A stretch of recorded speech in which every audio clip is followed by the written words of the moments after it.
And who needs to go to New York when you can have a dot cake latte at home for yourself? So if you're like me, you've seen the dot cake all over the internet. However, you might not have seen it like this. One of my biggest concerns with this dot cake latte, it's usually only focused on the aesthetics and you're basically just getting a vanilla latte with sprinkles on top. So I thought, what if we could take the aesthetics but add a punch of flavor to it as well?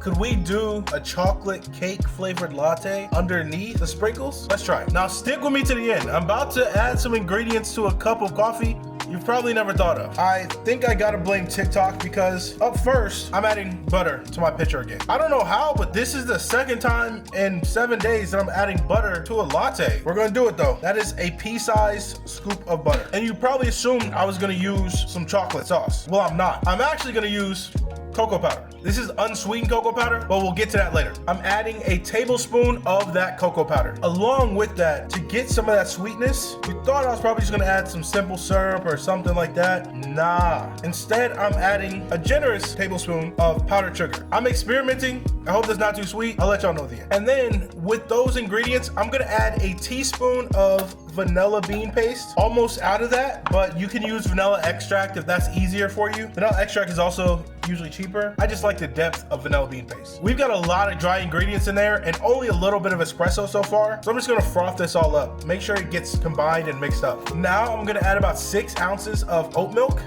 Then I'm gonna mix that up again. At this point, we've basically made a fancy mocha, but that's kind of the point. Now, the fun part. Then again, I'm gonna add some of that powdered sugar.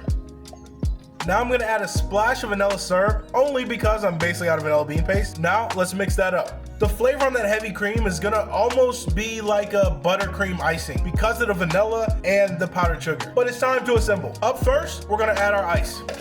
I'm gonna add my mocha directly to that. That's so good. Now, let's add that buttercream cold foam. Then the dots. And who needs to go to New York when you can have a dot cake latte at home for yourself? That's amazing. Wow. Too difficult and too messy to make on the regular, but that's about as close to a chocolate cake that you're gonna get in a cup of coffee. I'm kind of tired of crunching all these sprinkles up. I'll enjoy this and clean up, I guess. See y'all later.